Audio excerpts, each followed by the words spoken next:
बर्तमान राति होची 1:48 आमे बर्तमान 100 लोक आसिकी ए जो बरहमपुर रो ए जो धारानगर पाखे थिबा विनायक हॉस्पिटल सामना रे अछु। कौन हेची थोड़ी पुलिस डिपार्टमेंट मैडम भी आछंती, आईएससी मैडम सार ऑफिसर माने भी आछंती। एटी कौन हेची ना हमर गोटे पेशेंट रो गोटे एक्सीडेंट रे गाड़ी रू पड़ी तार गोड़ भांगी गोड़ भांगिया द्वारा आमे एमकेसीजी हॉस्पिटल को नैथिलु। सेठी जने डॉक्टर दिलीप कुमार प्रधान से डॉक्टर कौन कहले एठी किछि सुविधा नहीं, माने से कहया को चाहउछंती ब्रह्मपुर रो एमकेसीजी हॉस्पिटल महाराजा कृष्णचंद्र गजपति जो हॉस्पिटल प्रतिष्ठा करथिले सेही हॉस्पिटल रे कोनोसी प्रकार सुविधा नहीं। आ तमे पेशेंट को मोर पर्सनल विनायक हॉस्पिटल बोली अछि सेठी को नै जाओ, सेठी नेले मु तार प्रॉपर चिकित्सा करके 2 दिन भितरे सुस्थ करके घर को पठे देबी। एहा द्वारा जेहेतु आमे कम पाठुआ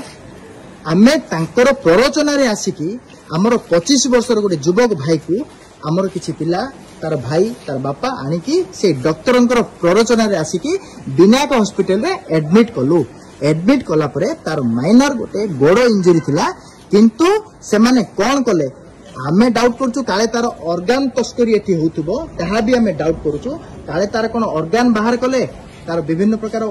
आखि बाहर कले कि किडनी बाहर कले कि लिवर बाहर कले कि कोन कले कि ताकू कोन कले आमे जानिनो। आमे या सस्पेक्ट करूछु, हमर या डाउट काहे कि ना गोड़ ऑपरेशन रे तार जीवन जीवाटा बहुत क्वचित आउ एई समय भितरे सेई पिलार जीवन चली जाईची। मृत्युवरण कला परे एमाने तत्परतार सह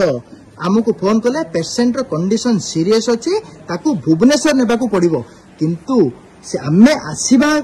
भितरे से माने हॉस्पिटल कर्तृपक्ष निज तरफ गोटे एम्बुलेंस रो व्यवस्था करिकी बापा को भाई को पेशेंट को छुईबा को न देकी अति तरतर भाबरे ताकू गाड़ी भितरे लदी देले एवं पेशेंट को छुईबा को देले, किंतु पेशेंट रो भाई रो कहबा हिसाब रे एई समय मध्ये पेशेंट रो मृत्यु घटी जाइथिला। किंतु जेते पते माने सब गोटे ड्रामा सदृश छत्रपुर पर्यंत पहुंचती सेठू पेशेंट को अधा रास्ता रे मृत घोषित कले बा डेथ डिक्लेयर करदेले। एहा किंतु आमे एरा डिक्लेयर मृत्यु होई कि केतेडा रहला रे बापा 7टा रे हेई कि भी ए पर्यंत आमे गारू 100 लोक आसिला परे मध्य हॉस्पिटल कर्तृपक्षंकर ना हॉस्पिटल कर्तृपक्ष ना से जो दलालगिरी करूथबा डॉक्टर ना से जो हॉस्पिटल मैनेजर ताहार भी देखा नहीं। देखंतु ब्रह्मपुर एमकेसीजी रे एते बड़ दलाल रैकेट चलची जो कारण गोटे निरीह निष्पाप 25 वर्ष युवक जीवन चली जाइए। आपने एई वीडियो माध्यम रे अनुरोध करूचु देखंतु मैडम माने आछंती आमे शांति श्रृंखलार सह कोनोसी एसेट को हाथ न लगाई कोनोसी आईन को हाथ को न नहीं आमे हमर प्रतिवाद न करी एठी आमे शांति श्रृंखलार सह बसुचु। जदि हॉस्पिटल कर्तृपक्ष बा से जो दलालगिरी करूथबा डॉक्टर ताहार जदि मानविकता थांता सी एटलिस्ट राति 2टा रे आसिकी जो युवक रो मृत्यु घटिछि से युवक रो परिवार को आसिकी एटलिस्ट एति सांत्वना देथांता बा आम सहित कथा है कि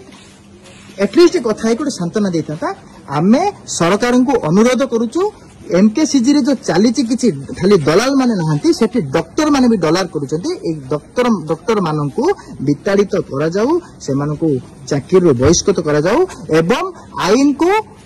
आईन ता बाटरे जाईकी एमानकू उचित दंड देऊ। आउ आमे अनुरोध करूचु पुलिस डिपार्टमेंट को भी यार कागज पत्र सीसीटीवी फुटेज जहाँ सब यार सब जिनस अच्छी यार सब अच्छी ताकू छेड़छा पैसा बल आजिकल सब किसी संभव होची से सब कौन प्रकार